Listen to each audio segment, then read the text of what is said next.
are going to discuss about the UV and visible absorption spectrophotometer. सबसे पहले इसकी contents में देख लेते हैं क्या क्या डिस्कस करना है हमने। Introduction, working, instrumentation, basic concepts, applications, advantages and disadvantages. Visible spectrophotometer is a powerful analytical technique used in various scientific fields. Various scientific fields में ये यूज होता है और ये क्या काम करता है? It measure the light observance, in light observance को मेजर करता है across the electromagnetic spectrum, ultraviolet and visible ranges. Ultraviolet और विजिबल रेंज में लाइट की ऑब्जर्वेंस को मेजर करता है। By measuring the intensity of light passing through a sample solution and comparing it to intensity of incident light, a UV visible spectrophotometer provides valuable information about the properties of material and their interactions with the light. इसमें क्या होता है कि जो incident light होती है वो जब सॉल्यूशन से पास होती है तो तब उसकी इंटेंसिटी को कंपेयर किया जाता है यूवी विजिबल की इंटेंसिटी के साथ। फिर वो उसकी इंफॉर्मेशन को यूज़ किया जाता है डिफरेंट मटेरियल्स की और उनके इंट्रैक्शंस के with the light. Spectroscopy, the basic instrumentation of UV visible spectrometer comprises of, इसमें क्या क्या होता है? लाइट सोर्स होता है, डायफ्रैक्शन ग्रेटिंग होता है, वेवलेंथ सेलेक्टर होता है, सैंपल कंटेनर होता है जिसके अंदर सैंपल पड़ा होता है, डिटेक्टर होता है जिसमें लास्ट पे लाइट फॉल करती है और हमें उसका रिजल्ट मिल जाता है। लैम्बर्ट लॉ पे, लैम्बर्ट लॉ क्या है? Lambert law implies that the observance of incident monochromatic light is directly proportional to the path. This means that the equal portion of observing material observe equal fraction of incident light. इसमें क्या है कि जो light incident पास fall होती है उससे क्या करते हैं? वो डायरेक्टली प्रोपोर्शन होती है to the path length. Next है Beer law. Beer law implies that the observance of incident light is directly proportional to the concentration of the solution.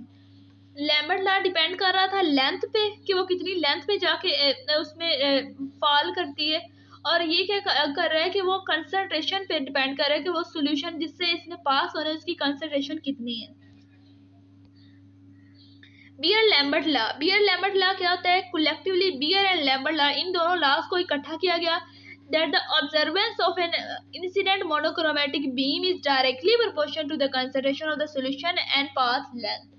इन दोनों को जब इकट्ठा किया गया तो वो ऑब्जर्वेंस जो लाइट की थी वो डायरेक्टली प्रोपोर्शन होगी कंसंट्रेशन के भी और लेंथ के भी।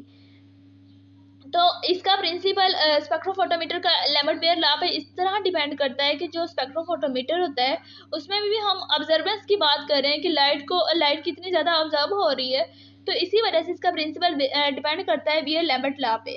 नेक्स्ट इसका formula A directly proportional to concentration length where E is the molar absorptivity coefficient constant. Spectroscopy, the basic instrumentation of UV visible spectrometer comprises of, इसमें क्या क्या होता है? लाइट सोर्स होता है, डायफ्रैक्शन ग्रेटिंग होता है, वेवलेंथ सेलेक्टर होता है, सैंपल कंटेनर होता है जिसके अंदर सैंपल पड़ा होता है, डिटेक्टर होता है जिसमें लास्ट पे लाइट फॉल करती है और हमें उसका रिजल्ट मिल जाता है।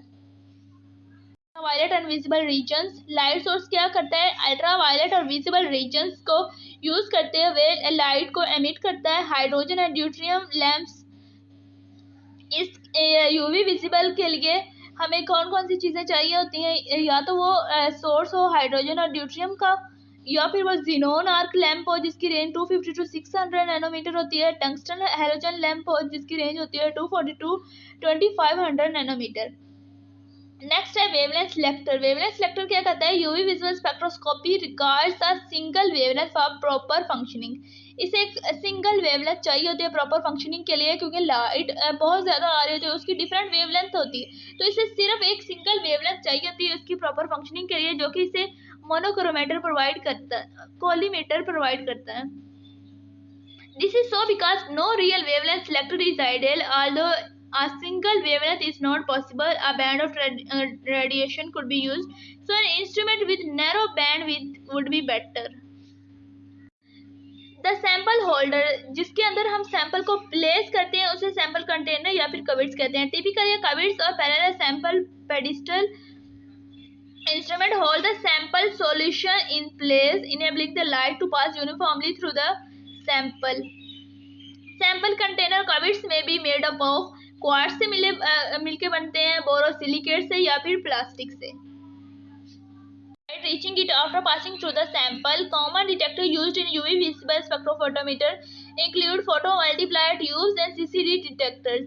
इसमें क्या होता है कि जब लाइट सॉल्यूशन से पास होती है तो वो आके डिटेक्टर पे फॉल करती है तो उसकी इंटेंसिटी को मेजर कर लिया जाता है. Application of UV visible spectrophotometer. इसकी एप्लीकेशंस क्या है? UV visible spectrophotometry finds wide spread application in various scientific disciplines. Some notable applications include chemical analysis में यूज होता है, nucleic acid and protein analysis में यूज होता है, and many others. We look at them in more detail below. क्या होता है? UV visible spectrophotometry is widely used in teaching and industry materials science labs to quantify biomolecular organic compounds and inorganic matters. It is favored method due to its ease and speed of use. Microvolume analysis. With advancement in technology, modern UV visible spectrophotometer are capable of analyzing microvolume samples as small as 0.5 microliters, making them suitable for limited samples volumes. Industry UV visible spectrophotometer plays a crucial role in identifying, quantifying compounds in pharmaceutical products. Pharmaceutical products में use होते हैं, ensuring there quality and efficiency. इनकी quality और efficiency को ensure करते हैं. Next है nucleic acid and protein analysis. इसमें क्या होता है? The concentration of nucleic acid and protein can be accurately determined using UV visible spectrophotometry, enabling essential application in genetics, molecular biology and biochemistry. Many instruments come with pre-configured or defined dyes and protein types for ease of use. Spectrophotometry offers several advantages that make it a versatile and valuable analytical tool in various scientific fields. सबसे पहले क्या है? Easy to use. The technique is relatively straightforward and modern. Spectrophotometer often come with user-friendly software interface, making them accessible even to non-experts. Non-destructive. UV visible allows for non-destructive analysis and can be applied to a wide range of chemical species. This allows sample to be studied rapidly as they will not be damaged, a benefit highly important for quality assurance and quality control purposes. Spectrophotometer provide fast and efficient analysis, allowing researcher to obtain result within a few seconds. इसमें क्या होता है? few seconds के अंदर हमें quick analysis मिल जाता है अपनी लाइट का, डिटेक्टर का, जो भी हमने फाइंड करना हो. It is used to quantify nucleic acid and protein content in biological samples and for the quality control in drugs and food industries. इसके अब disadvantages क्या हैं? However, UV visible spectrophotometry has some disadvantages compared to methods such as fluorescence quantifications. It exhibits lower sensitivity and selectivity, limiting its effectiveness in certain applications. The accuracy of observation of measurement can be influenced by the stray light, potentially affecting spectra measurement. Accuracy one to a key consideration in the design of the spectrophotometers.